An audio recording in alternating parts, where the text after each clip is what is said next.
Hello everyone, welcome back to my channel humanities. आज हम cover करने वाले हैं इंपॉर्टेंट क्वेश्चंस टूरिज्म एंथ्रोपोलॉजी के। ठीक है। सब्जेक्ट कोड है BANS 184। ठीक है। जिसका एग्जाम आई थिंक 13 जून को है, 30 जून को है। 30 जून को एग्जाम है ना। फर्स्ट क्वेश्चन हमारा है, discuss commodification of culture with the help of suitable example in India. ठीक है। तो सबसे पहले हम समझेंगे कि कॉमोडिफिकेशन का मतलब क्या होता है। ठीक है। जब किसी भी कल्चर का पार्टिकुलर एलिमेंट, ठीक है, उसको हाईलाइट किया जाता है टूरिस्ट जो है उनकी अट्रैक्शन के लिए, है ना। कैसे? जैसे कि राजस्थान में कठपुतली डांस होता है। क्या होता है? कठपुतली डांस होता है राजस्थान में। तो पहले क्या होता था ना कि ये जो कठपुतली डांस है इसको एक रिचुअल पे परफॉर्म किया जाता था, या एक फेस्टिवल, मान लो एक फेस्टिवल होता था जहां पे जो है स्टेज लगता था, कठपुतली डांस परफॉर्म किया जाता था और लोग जो है बैठ के देखते थे। बट अगर आप अब देखोगे, नाउ टाइम्स, अभी के टाइम में अगर आप देखोगे, जब राजस्थान विजिट करोगे तो उसको टूरिस्ट अट्रैक्शन के लिए यूज किया जाता है। ठीक है। कैसे टूरिस्ट अट्रैक्शन के लिए यूज किया जाता है कि मान लो आप गए हो राजस्थान, वहां पे आपने जो है क्या किया, होटल लिया है, होटल बुक किया, तो वहां पे कठपुतली डांस को वेलकम डांस की तरह परफॉर्म किया जाता है। ठीक है। बल्कि अगर आप पास टाइम में देखोगे तो नेचुरली उसको क्या एक ओकेजन पे, स्पेशल ओकेजन पे परफॉर्म किया जाता है, बट अब उसको क्या एक नॉर्मल जनरल वे में परफॉर्म किया जा रहा है। तो इसका मतलब क्या है कि इस जो पर्टिकुलर एलिमेंट को, ठीक है, राजस्थान का जो कल्चर है उसके एक पर्टिकुलर एलिमेंट को हाईलाइट किया जा रहा है टूरिस्ट की अट्रैक्शन के लिए। तो उसी को हम क्या कहते हैं, कमोडिफिकेशन। यानी कि जब आप अपने कल्चर को एक तरीके से बेचने लग जाओ, ठीक है, फॉर मनी, तो उसको हम क्या कहते हैं, कमोडिफिकेशन ऑफ कल्चर। ठीक है। नेक्स्ट जो पॉइंट है वो है नोशन ऑफ ऑथेंटिसिटी। अब ऑथेंटिसिटी भी इसी एग्जांपल के थ्रू हम समझेंगे कि ऑथेंटिसिटी क्या है, closely link to the commodification of culture of the host society. ठीक है। अब है क्या ये ऑथेंटिसिटी का मतलब, ये जो कठपुतली डांस है, ठीक है, जो ये ओकेजन पे स्पेशली परफॉर्म किया जाता था पहले, ठीक है, तो वो क्या ऑथेंटिक है, यानी कि रियल, एक तरीके से रियल कल्चर जो हमें देखने के लिए मिल रहा है। बट अब क्या किया जा रहा है, इस कठपुतली डांस को मॉडिफाई करके वेलकम डांस की तरह जो है परफॉर्म किया जा रहा है। तो ये क्या है, एक अनऑथेंटिक वर्जन है। ठीक है। ऑथेंटिक वर्जन क्या होता है, यानी कि जब जो रियल कल्चर हमें देखने के लिए मिल रहा है, कहीं का भी रियल कल्चर हमें देखने के लिए मिल रहा है। अनऑथेंटिक क्या होता है, जो हम एक तरीके से फेक या मॉडिफाई करके जो है टूरिस्ट अट्रैक्शन के लिए हम बना रहे हैं। ठीक है। नेक्स्ट है, for instance, local cultural items that are visible through custom, folk, and ethnic art and jewelry are often made specially for tourists। यानी कि टूरिस्ट की जो है नीड्स के अकॉर्डिंग अपने कल्चर को मॉडिफाई कर रहे हैं वो, जिससे वो क्या कर सके, उनका अट्रैक्शन जो है, अटेंशन जो एक तरीके से गेन कर सके और उसको सेल कर सके। ठीक है। यानी कि जो उनके लोकल कल्चर आइटम्स है, जैसे कि मान लो कोई ज्वेलरी हो गई, या कोई जो है फोक डांस हो गया, या मान लो कोई कॉस्ट्यूम हो गया। ठीक है। जैसे कि अब आप देखोगे तो इंडो वेस्टर्न चल रहा है, इंडो वेस्टर्न बहुत ज्यादा लोग पहन रहे हैं, यानी कि इंडियन जो कल्चर ट्रेडिशन क्लोथ्स है उनके साथ वेस्टर्न जीन्स को पेयर अप करके पहनना, जैसे कुर्ती को जीन्स के साथ पहनना है। तो क्या इंडो वेस्टर्न जो ये चीजें, ये सब क्या है, एक किस चीज का पार्ट है, कमोडिफिकेशन ऑफ कल्चर का पार्ट है। ठीक है। हम कुछ एग्जाम्पल देखेंगे इंडियन। ठीक है। इंडिया में कैसे जो है कमोडिफिकेशन ऑफ कल्चर फ्लरिश हुआ है। सबसे पहले हम देखेंगे ताजमहल का केस। ठीक है। Taj Mahal in India the tourist destination, we get to understand the different type of commodification. यहाँ पे अलग अलग तरह के कमोडिफिकेशन यहाँ पे देखने को मिलते हैं। कैसे? आपको पता है कि ताजमहल एक व्हाइट मार्बल से बना हुआ है, जो इसकी मेन खासियत है। ठीक है। तो बट जो लोकल लोग हैं उनको तो ये बात मालूम है कि जो ताजमहल है व्हाइट मार्बल से बना हुआ है, बट वो जो व्हाइट मार्बल है कहाँ से लाया गया था पुराने टाइम में, जब वो बना था राजस्थान से। ठीक है। बट जो टूरिस्ट आते हैं, या जो और दूर से जो है ताजमहल को लोग देखने आते हैं, तो वो सोचते हैं कि भाई आसपास की जो लोकल जगह है वहीं से जो मार्बल है ये लिया गया होगा। तो इसलिए जो वहां पे व्हाइट मार्बल है वो बहुत ज्यादा क्या हो गया, जो इंडस्ट्री है वो बहुत ज्यादा ग्रो कर गई। ठीक है। क्यों? क्योंकि उसको एज अ सोवेनियर बेचा जाने लगा टू द टूरिस्ट को एज अ सोवेनियर बेचा जाए। सोवेनियर का मतलब क्या होता है ना कि एकदम ओरिजिनल चीज। ठीक है। This has generated huge market for the marble industry. तो इसी की वजह से वहां पे जो क्या बन गया है, एक मार्बल इंडस्ट्री बहुत ज्यादा फ्लरिश होगी, एक ह्यूज मार्केट जो है एक तरीके से क्रिएट किया है किसने, कमोडिफिकेशन ऑफ कल्चर ने। ठीक है। Like the township has grown with luxury hotels, जो आसपास की जो जगह थी वहां पे लग्जरी होटल्स बन गए हैं, जहाँ पे जो भाई फॉरेन टूरिस्ट आके रुकते हैं। ठीक है। और जब वो उस होटल में रुकते हैं, पर्टिकुलर होटल में, तो उनको सर्विसेज भी कैसी प्रोवाइड की जाती है, उनके नीड के अकॉर्डिंग। ठीक है। कोई भी चीज जो होगी, हम जो हर चीज उनकी नीड के अकॉर्डिंग मॉडिफाई करके क्या की जाएगी, उन्हें दिखाई जाएगी। ठीक है। The locals to have imbibed language their local language, यानी लोकल जो लोग हैं वो भी क्या कर रहे हैं, इंग्लिश सीख रहे हैं other rather than there local language.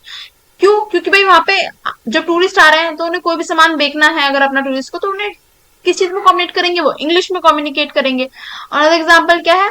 In the case of building spaces like Delhi Haat. Delhi Haat Delhi में लगती है, एक मार्केट है बहुत बड़ी, जहाँ पे where artisans from all over the country gather, ये जो पूरी ऑल ओवर द कंट्री से जो आर्टिशियंस हैं, ठीक है, जो हैंडमेड प्रोडक्ट्स बनाते हैं, ठीक है, जैसे बैम्बू से बास्केट बना दी, बैम्बू से पर्स बना दिया, ठीक है, या जो क्ले है, क्ले से क्या बना दिए? टॉयज बना दिए, ठीक है, या डिफरेंट जो आर्ट फॉर्म्स हैं उनको बना दिए। जो आर्टिस्ट हैं वो आते हैं अपनी जो भी चीजें, जो उनकी कम्युनिटीज है उनको सेल करते हैं, ठीक है। तो यहाँ पे क्या है, फॉरेन टूरिस्ट बहुत ज्यादा आते हैं, या डिफरेंट डिफरेंट जगह से जो है लोग आते हैं चीजें खरीदने, सोविनियर चीजें से खरीदने, यानी ओरिजिनल चीजें जो हैं बनी हुई, ठीक है, उनको खरीदने। तो ये भी क्या एक तरीके से कमोडिफिकेशन है अपने कल्चर का, ठीक है। नेक्स्ट टाइम में क्या देखने के लिए मिलेगा? निजामुद्दीन दरगाह, या आप किसी टेंपल का भी एग्जांपल ले सकते हो, दरगाह का भी एग्जांपल ले सकते हो। As one enter the small lane the tourist of the pilgrims are greeted by vendors. Vendors का मतलब क्या है? जो गलियों में जो है फेरी वाले नहीं होते एक तरीके से, तो उनको हम ये कहते हैं वेंडर्स कहते हैं। वो क्या है? डिफरेंट डिफरेंट सामान बेच रहे होते हैं, ठीक है। जो एक तरीके से जब दरगाह विजिट करते हैं तो सब लोग लेके जाते हैं, जैसे चादर हो गई, ठीक है, अगरबत्ती हो गई, ठीक है, अ बॉटल ऑफ इत्र, यानी कि जो एक तरीके से ऑयल होता है, ठीक है, ऑयल नहीं, एक तरीके से परफ्यूम होता है ना, हाँ, इत्र को परफ्यूम कहता है, परफ्यूम हो गया, ठीक है। या शुगर कैंडी भी होती है, शुगर कैंडी यानी बताशे को क्या कहते हैं? शुगर कैंडी, ठीक है। तो अब कोई भी लोग अगर वहां से जा रहा है दरगाह को विजिट करने, तो वो ये सारी चीजें क्या करेगा? उनसे खरीदेगा और वहां पे दरगाह पे जाके चढ़ाएगा, ठीक है। तो ये भी क्या एक तरीके से मॉडिफिकेशन ऑफ कल्चर का पार्ट है, कि आपका जो कल्चर है आप उसको क्या कर रहे हो? सेल कर रहे हो। मतलब दरगाह पे कोई भी जा सकता है, वहां पे ऐसा तो है नहीं ना कि कोई पर्टिकुलर लोग ही जा सकते हैं। तो वो जो बाहर के टूरिस्ट हैं वो भी आते हैं, वो एक स्पिरिचुअल जो एक तरीके से स्पिरिचुअल चीज को देखने के लिए, ठीक है, तो वो भी जाते हैं, तो वो भी ये सब चीजें खरीदते हैं। तो ये भी क्या कमोडिफिकेशन ऑफ कल्चर है। नेक्स्ट है हमारा डिफाइन टूरिस्ट। टूरिस्ट को डिफाइन करो क्या होता है, और डिफरेंट टाइप्स बताओ टूरिज्म के। तो टूरिस्ट को हम कैसे डिफाइन करेंगे? A tourist has been defined as temporary leisure person who voluntarily visit a place away from home for the purpose of experience a change। ठीक है, स्मिथ एंड ग्रैबर ने क्या डेफिनेशन दी है टूरिस्ट की? कि भाई टूरिस्ट एक ऐसा पर्सन है जो कि फ्री टाइम में, ठीक है, एक जगह से दूसरी जगह, मतलब अपने घर से दूसरी जगह क्या करता है? ट्रैवल करता है, एक चेंज जो है रिफ्रेशमेंट के लिए, या एक एक्सपीरियंस चेंज, ठीक है, यानी कि एक न्यू एक्सपीरियंस करने के लिए, ठीक है। डिफरेंट टाइप्स ऑफ टूरिज्म है। पहले हम देखेंगे पिलग्रिज्म टूरिज्म, जैसे कि आप देखें हर साल जो है लार्ज अमाउंट में, ठीक है, नंबर ऑफ पीपल क्या विजिट करते हैं? हज हज जाते हैं, है ना, जो मुस्लिम्स है, मक्का मदीना जाते हैं, ठीक है। या फिर आप हिंदूज देख लोगे तो कुंभ मेला जाते हैं, जैसा अभी रिसेंटली भी हुआ था, ठीक है। अब इसमें किस टाइप, अब ये देखा गया था preparation like fasting, self purification, इस टाइप से क्या है, एक इनका क्या होता है, इनके सेंटिमेंट जुड़े होते हैं अपने अपने रिलीजन के साथ, ठीक है। बट देखो ये तो अपने रिलीजन के लिए जा रहे हैं, बट जो वहां पे कंट्री, मान लो दुबई में मक्का मदीना जहाँ पे भी है, शायद दुबई में ही है, हाँ, जो मक्का मदीना जहाँ पे भी है, तो जो लोग वहां पे जाते हैं, तो वहां की कंट्री को कैसे हेल्प हो रहा है? उनके लिए क्या है? टूरिज्म है। क्यों? क्योंकि खाली वो विजिट करने तो आएंगे नहीं, है ना, विजिट करेंगे तो उन्हें कहीं रहने के लिए जगह भी चाहिए, तो होटल्स भी बुक करेंगे, है ना, होटल्स बुक करेंगे, या जो भी चीजें वो अपनी जो चढ़ाएंगे, ठीक है, जो भी कुछ भी जो भी होता होगा उनका, जो चीजें वो चढ़ाएंगे तो वो खरीदेंगे कहीं ना कहीं से, तो वो अपनी कंट्री से तो लेके आएंगे नहीं ना, उन्हीं की कंट्री से वहीं से खरीदेंगे, तो एज अ टूरिज्म उनको वहां पे फायदा हो रहा है, ठीक है। तो एक पिलग्रिमेज हो गया टाइप ऑफ टूरिज्म। नेक्स्ट है eco and nature tourism.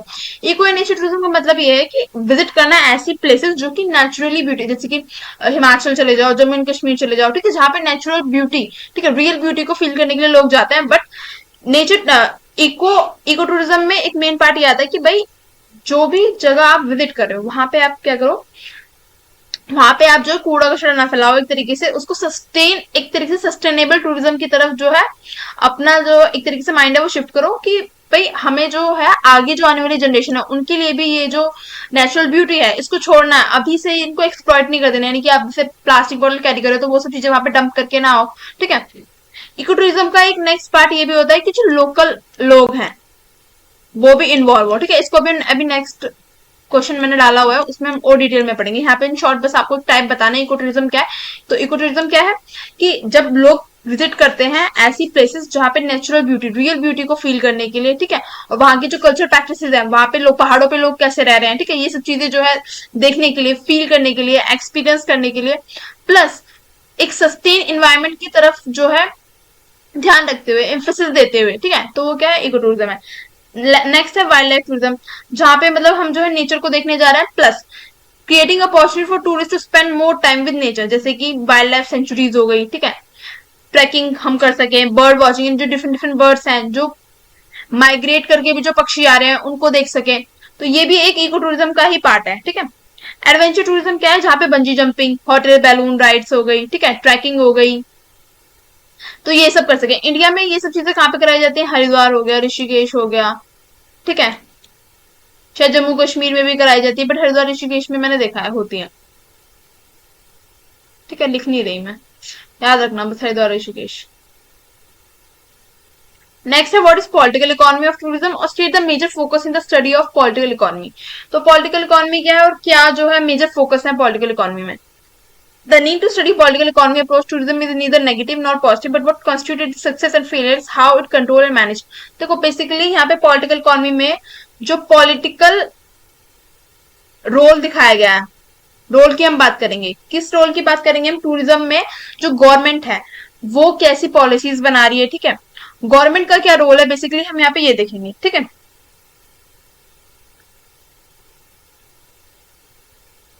How it control and manage and who control the development. If market alone is allowed to control the development, then it will be have least concern for environmental condition in which is located।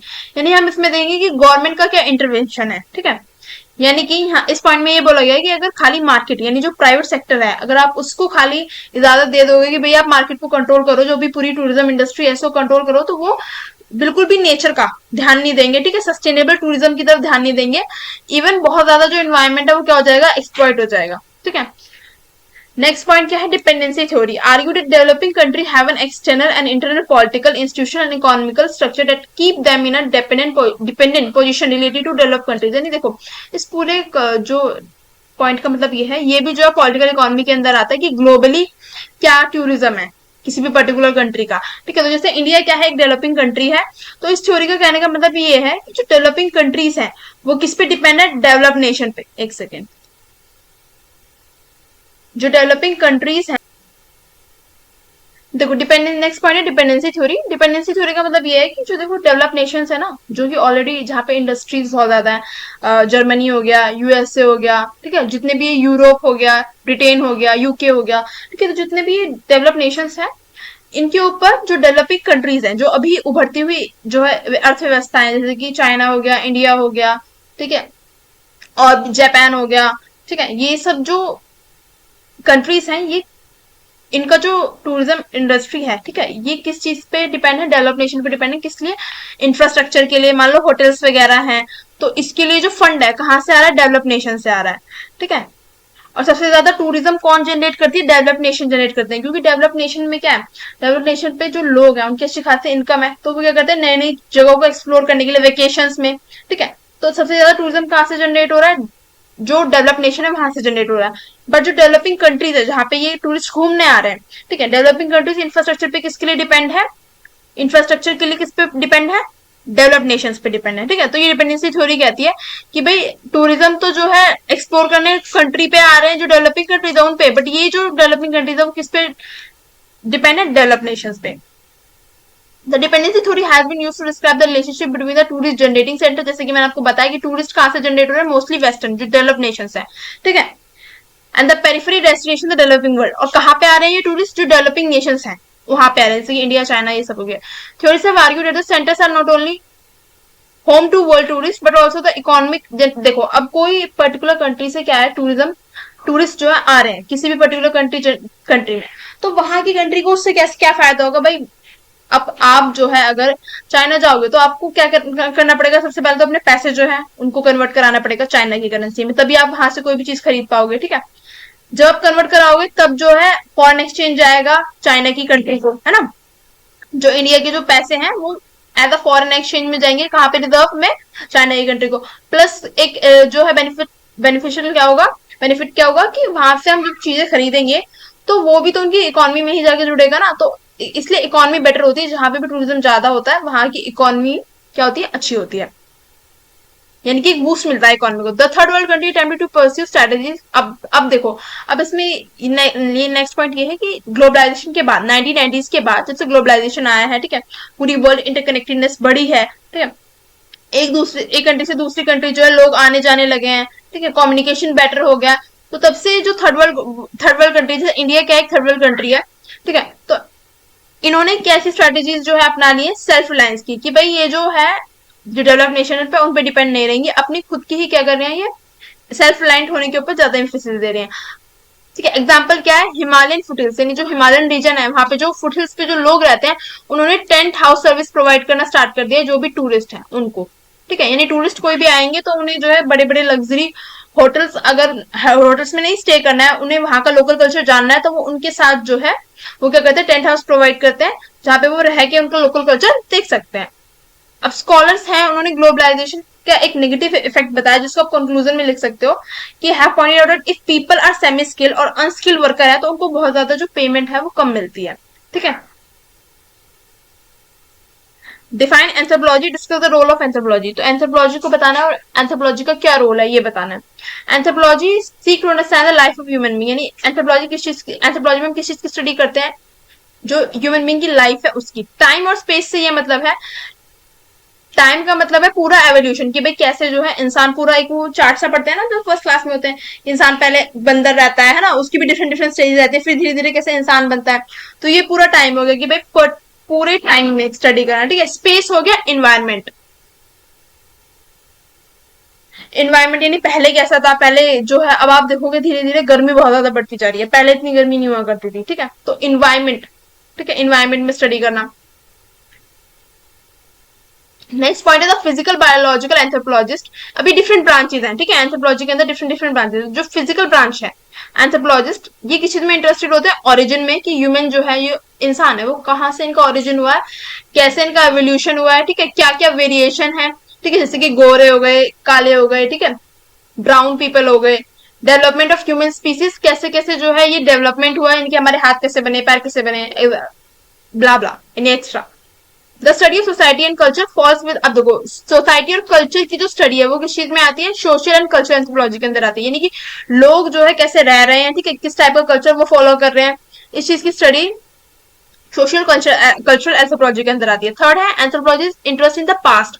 जो anthropologist interested होते हैं past में, कि भाई how people live during the different culture period. जैसे कि Palaeolithic as थी, उसमें लोग कैसे रहते थे, तो मैंने मेंशन किया हुआ है यहाँ पे। म्यूजोलिथिक थी, वहां पे कैसे रहते थे। केव आर्ट्स हमें देखने के लिए मिले, गुफाओं में भी लोग रहे हैं। ठीक है, तो डिफरेंट डिफरेंट जो वो स्टोन टूल यूज करते थे, जिनका पास्ट में इंटरेस्ट होता है, ठीक है, वो क्या कहलाता है, वो एंथ्रोपोलॉजिस्ट कैसे होते हैं, आर्कियोलॉजिकल एंथ्रोपोलॉजी की फील्ड में होते हैं वो। ठीक है, अब लिंग्विस्टिक एंथ्रोपोलॉजी क्या होती है, involve the study of the languages, जहाँ पे लैंग्वेजेस देखते हैं हम पास से, कि पहले क्या था, लोग बोलते नहीं थे, साइंस के थ्रू, है ना। जैसे हमें बिम्टे का पेंटिंग भी देखने के लिए मिली, कि कैसे पूरी एक केव है जिसमें हमें देखने को मिला कि कैसे लोग कम्युनिकेट करते थे साइंस के थ्रू। फिर धीरे धीरे लोगों ने जो है बातचीत स्टार्ट की, तो किस लैंग्वेज को, जैसे हमारे इंडिया में भी कितनी सारी रीजनल लैंग्वेज है, तो इनकी स्टडी करते हैं linguistic anthropologist. Next point is the emergence of study of anthropology started in Europe during the early year. The anthropologist known as armchair, यानी कि ये जो इमर्जेंस है कि एंथ्रोपोलॉजी की जो स्टडी एज अ सब्जेक्ट जो है ये स्टार्ट हुआ यूरोप में। ठीक है, during the early years the anthropologist, यानी स्टार्टिंग के ईयर में एंथ्रोपोलॉजिस्ट को आर्म चेयर कहा जाता था, यानी कि जो डिफरेंट डिफरेंट थ्योरीज वगैरह देते हैं ना स्कॉलर्स, ये उसके बेसिस पे क्या करते थे, अपना वर्क जो है पब्लिश करते थे। बट लेटर ऑन क्या हुआ कि टाइम के साथ साथ जो है एंथ्रोपोलॉजिस्ट जो है फील्ड वर्क भी करने लगे, यानी कि ये लोगों के पास, लोगों में जाकर जो है रहने लगे, उनका कल्चर देखने लगे। ठीक है, कि कैसे जो है लोग जो है आपस में कैसे इंटरेक्ट कर रहे हैं, ठीक है, किस टाइप से बात कर रहे हैं, ठीक है, कैसा उनका कल्चर है, कैसे रह रहे हैं वो। तो ये एक तरीके से लास्ट में इवॉल्व होकर फील्ड वर्क बन गया। नेक्स्ट पॉइंट है हमारा, नेक्स्ट जो हमारा क्वेश्चन है वो है define eco tourism with suitable example from India. Eco tourism को डिफाइन करो, जो अभी हम पहले पढ़ के आए ना कि eco tourism has been defined as environmentally responsible enlightening travel and visitation to relatively undisturbed natural areas, यानी कि जहां पर नेचुरल ब्यूटी को फील किया जाता है, जैसे मैं आपको पहले ही बता चुकी। ठीक है, और जहां that promote conservation has low visitor impact, नहीं जहां पे विजिटर जो टूरिस्ट है वो कम मात्रा में आते हो। ठीक है, ऐसी जगह जहां पर लोग कम मात्रा में आते हो। फॉर एग्जाम्पल अगर आप नियर बाय कोई भी मान लो कोई फेमस जो म्यूजियम है, वहां पे सब तरह के लोग जा सकते हैं, बट अगर आप पहाड़ी इलाके पे जाओगे तो ऑब्वियसली बात है जो सीनियर सिटीजन है वो तो ऑलरेडी जा ही नहीं सकते हैं। ठीक है, और ये मान लो आफ्टर 40s भी वही लोग जाते हैं जिनको बहुत ज्यादा इंटरेस्ट है नेचर में, इनको बहुत ज्यादा इंटरेस्ट है, वही जाते हैं। ठीक है, नॉर्मल पीपल कम जाते हैं। बच्चों को लेके नहीं जाएंगे, ठीक है। तो इस टाइप से ये बोला गया है कि जो अनडिस्टर्ब एरियाज हैं, ठीक है, वहां पे इको टूरिज्म की तरफ क्या दिया जा रहा है, एम्फेसिस दिया जा रहा है कि इन्वायरमेंटल रिस्पॉन्सिबल जो है ट्रेवल हो, ठीक है, कि लोग क्या करें, वेस्ट जो है डंप ना करें, ठीक है, इधर उधर। नेक्स्ट है eco tourist are more likely to make use of services and accommodation which are own by local resident. ये भी मैं पॉइंट बता चुकी कि जो लोकल रेजिडेंट जो सर्विस प्रोवाइड कर रहे हैं उसको यूज करें, जो इको टूरिस्ट है, ठीक है, यानी जो ये फैंसी होटल्स बने हुए हैं यहाँ पे न जाए। थर्ड है sustainable development becoming important focus, ठीक है, सस्टेनेबल डेवलपमेंट जो है एक बहुत इंपॉर्टेंट एस्पेक्ट बन रहा है इको टूरिज्म के अंदर, जिसको जो है अवेयरनेस क्रिएट करने का काम कौन कर रहे हैं, एनजीओ कर रहे हैं, ठीक है। मतलब ये जो सस्टेनेबल डेवलपमेंट है कि भाई हमें आज आज जो हम चीज यूज कर रहे हैं उसको हमें फ्यूचर के लिए भी क्या करना है, जो फ्यूचर आने वाली जनरेशन है उसके लिए भी जो है छोड़ना है, ठीक है। ये नहीं कि अभी हमको एक पर्टिकुलर जगह है तो हम उसको पूरा एक्सप्लॉइट करके डाल दें, नहीं, आगे आने वाली जनरेशन भी यूज कर सके, ठीक है। तो सस्टेनेबल डेवलपमेंट की तरफ बढ़ना है हमें, ठीक है। Eco tourism is fastest growing sector, it referred as an alternative form of tourism, यानी कि इसको as an alternative form of tourism की तरह देखा जा रहा है कि फास्टेस्ट ग्रोइंग सेक्टर है। अब एग्जांपल क्या है, पहला केरला, इसको शॉर्ट नोट में पूछ लेता है, ठीक है, तो यहाँ से हमारे 2 क्वेश्चन कवर हो गए, शॉर्ट नोट में पूछ लेता है 200 वर्ड्स में। तो स्टेट है जो केरला का, इसको हम गॉड ऑन कंट्री भी कहते हैं, one of the famous eco destination in India, क्योंकि यहाँ पे बहुत ज्यादा क्या है, पहाड़ है बहुत ज्यादा, देखिए, ठीक है, जो ये वेस्टर्न घाट से ये पूरा घिरा हुआ है, और यहाँ पे 2 नेशनल पार्क्स हैं as well as 12 wildlife sanctuaries है, ठीक है। These sanctuaries and park are important destination for eco tourism, यानी कि इन सेंचुरीज और पार्क्स को देखने के लिए लोग बहुत ज्यादा भारी मात्रा में यहाँ पर विजिट करते हैं, ठीक है। Western Ghat of Kerala have natural advantage, और जो वेस्टर्न घाट है उनको नेचुरल एडवांटेज है क्योंकि यहाँ पे जो है बहुत बड़े बड़े जो है फॉरेस्ट है जो कि हमेशा एवरग्रीन रहते हैं, यानी कि हमेशा जो है हरे भरे रहते हैं, ठीक है। और वाइल्ड लाइफ का मतलब है डिफरेंट डिफरेंट एनिमल्स हमें यहाँ पे देखने के लिए मिलते हैं। The major eco tourism ventures in Kerala, यानी क्या क्या जगह है जहाँ पे ज्यादातर टूरिस्ट जो है विजिट करते हैं, backwaters, beaches, hill station and wildlife sanctuaries, ठीक है। अब एक नेक्स्ट जो है जगह है Aralam, is the only wildlife sanctuary in Kannur. Kannur एक जगह है जहाँ पे अर्लामिस एक इकलौती वाइल्ड लाइफ सेंचुरी है जो कि स्प्रेड है 55 स्क्वायर किलोमीटर एरिया में, एक जंगल के, जो कि कहाँ पे है, वेस्टर्न घाट के जंगल, ठीक है। The forest offer pleasant trekking, trekking के लिए जो है ये ट्रैकिंग ऑप्शन के लिए क्या करती है कि जगह ऑफर करती है। नेक्स्ट जो है द जो Aralam witness the remarkable natural phenomena of butterfly migration, यहाँ पे क्या करती है, दूसरी जगह से बटरफ्लाई माइग्रेट करके थोड़ी जगह, जैसे माइग्रेशन में क्या होता है कि एक बर्ड्स जो है इन्वायरमेंटल कंडीशन के हिसाब से, नहीं क्लाइमेट के हिसाब से क्या करते हैं, माइग्रेट करते हैं एक जगह से दूसरी जगह। तो बटरफ्लाई भी यहाँ पे माइग्रेट करती है, कुछ टाइम के लिए रुकती है और फिर जो है अपने रास्ते चल पड़ती है। नेक्स्ट है Nagaland community participation in most of the Naga village, important decision, जितने भी देखो नागालैंड कम्युनिटी पार्टिसिपेशन की एक फेमस बात, फेमस नहीं, एक तरीके से जो एक हाईलाइटेड एक्सपेक्ट है वो ये है कि जितने भी नागा विलेजेस हैं, ठीक है, वहां पे जो लोग रहते हैं उनका मेन डिसीजन मैटर करता है, यानी कि जितने भी इंपॉर्टेंट जो मुद्दे हैं, कल्टीवेशन हो गया, कंजर्वेशन ऑफ फॉरेस्ट को बचाना हो गया, या जितने भी सोशो इकोनॉमिक इश्यूज हैं, ठीक है, वो कलेक्टिवली रिजॉल्व किए जाते हैं, यानी सारे डिसीजन जो है कलेक्टिवली लिए जाते हैं, ठीक है। यानी गवर्नमेंट का वहां पे सोल रोल नहीं है, वहां की जो जनता है, लोकल पार्टिसिपेशन वहां पे बहुत ज्यादा है, ठीक है। और ये कब से स्टार्ट हुआ, जब से Nagaland communitization of public institution and service act आया 2002 में, ठीक है। Provide for empowerment of the community, जिसने जो है एम्पावरमेंट यानी एक तरीके से सशक्तिकरण कहते हैं हम, जिसको प्रोवाइड किया कम्युनिटीज को, ठीक है। And delegation of the power and function of the state government to the local authority, यानी जो स्टेट गवर्नमेंट जो भी रूल्स एंड पॉलिसीज बनाएगी वो बिना लोकल अथॉरिटीज के जो है एक तरीके से नहीं बना सकती, यानी लोकल अथॉरिटीज का मत होना उसमें बहुत ज्यादा इंपॉर्टेंट है, ठीक है। कोई भी इशू जो चाहे लोकल पब्लिक यूटिलिटीज होगी, पब्लिक सर्विसेज हो गई, एक्टिविटीज ऑफ स्टेट गवर्नमेंट, चाहे वो एजुकेशन से रिलेटेड हो, वाटर सप्लाई, रोड्स, फॉरेस्ट, कोई भी एस्पेक्ट हो, ठीक है, सोसाइटी का कोई भी डेवलपमेंट स्कीम सरकार बना रही हो, सब चीज में रोल किसका होगा, लोकल पार्टिसिपेशन का रोल होगा, ठीक है। तो इसलिए जो वहां का टूरिज्म सेक्टर है ना, जो वहां पे टूरिज्म से रिलेटेड, यानी केरला में जो लोग विजिट कर रहे हैं वहां की नेचुरल ब्यूटी को देखने के लिए, जो भी वहां पे डिफरेंट डिफरेंट जगह है, प्लेसेस है, उनको देखने के लिए, बीच को देखने के लिए, तो वहां पे टूरिज्म में भी लोकल पार्टिसिपेशन बहुत ज्यादा है, रेदर देन जो बड़े बड़े होटल्स हो गए, जो लेविश होटल्स हो गए, इनसे ज्यादा किसका पार्टिसिपेशन है, लोकल लोगों का। Discuss the revival and the preservation project in Bhimbetka Taj Mahal. तो देखो कोई भी मॉन्यूमेंट है उसको प्रिजर्व करना एज अ इंडिविजुअल हमारी भी रिस्पॉन्सिबिलिटी है, और गवर्नमेंट तो एफर्ट्स कर ही रही है, ठीक है। तो present Taj Mahal listed as a world heritage site, अभी प्रेजेंट में ताजमहल क्या है, एक वर्ल्ड हेरिटेज साइट है जो कि एक नेशनल प्रॉपर्टी है इंडिया की, एंड और उसको मेंटेन कौन करती है, ASI, archaeological survey of India. ठीक है, जो प्रिजर्वेशन है और कंजर्वेशन है मॉन्यूमेंट का कौन करती है, एएसआई। ठीक है, to preserve the almost 350-year-old monument, the monument of international repute in the last decades has faced issue of declaring, यानी कुछ सालों से हमें ये देखने के लिए मिल रहा है कि जो व्हाइट हमारा ताजमहल है, ठीक है, डिस्कलर होता जा रहा है, यानी येलोइश सा पड़ता जा रहा है। क्यों पड़ता जा रहा है, बिकॉज पॉल्यूशन बहुत ही ज्यादा हो रहा है। और एक अनदर रीजन है एसिड रेन, यानी कि जब बारिश होती है तो हवा में इतना ज्यादा पॉल्यूशन है कि जो वो बारिश की रेन पड़ती है ना, उनका जो पीएच लेवल होता है वो बहुत ज्यादा हाई होता है। ठीक है, जिससे या हल्की येलोइश कलर की बारिश होती है जिसका इम्पैक्ट जो है ताजमहल पर पड़ रहा है। ठीक है, तो इसलिए सरकार ने क्या किया, एक बफर जोन क्रिएट किया कि भाई 2 किलोमीटर के रेडियस में ताजमहल के आसपास कोई भी व्हीकल्स अलाउड नहीं है। ठीक है, ये जो है सरकार ने क्या किया है, स्टेप उठाया है। और इसमें ना आप थोड़ा सा स्टार्टिंग में इंट्रोडक्शन में लिख सकते हो, क्योंकि 10 मार्कर में आएगा तो थोड़ा सा ज्यादा लिखना पड़ेगा, तो ये लिख सकते हो ताजमहल क्यों बनवाया गया था, ये तो सबको ही पता होता है, थोड़ा ऐड ऑन कर सकते हो। नेक्स्ट है इन इंडिया में भीमटेका रॉक शेल्टर है मध्य प्रदेश में। अभी भीमटेका रॉक शेल्टर क्या है, यानी कि हिस्टोरिक टाइम में, जैसे मैंने आपको पहले बताया कि मीजोलिथिक न्यूलिथिक ये सब एजेस थी, तो इस टाइम पे एक एज ऐसी भी थी जिस टाइम पे लोग क्या रॉक शेल्टर्स में रह रहे थे। रॉक शेल्टर मीन्स गुफाओं में रह रहे थे। ठीक है, the rock shelter through the art and paintings. अब मैंने जैसे कि आपको पहले बताया कि पहले लोग जो है मुंह से बोलते नहीं थे, साइंस से, है ना, लिख के जो है वो एक तरीके से पिक्चर्स बनाते थे और आपस में कम्युनिकेट करते थे। तो इसी टाइप की पिक्चर जो हमें भीमटेका जो रॉक शेल्टर है वहां पे मिली है। ठीक है, अब आज के टाइम में यहाँ पे बहुत ज्यादा जो है एक ये अट्रैक्शन बन गया है टूरिस्ट का, जिससे थाउजेंड ऑफ टूरिस्ट क्या है एवरी ईयर जो है यहाँ पे विजिट करते हैं। अब क्वेश्चन ये राइज होता है यहाँ की प्रिजर्वेशन की बात की।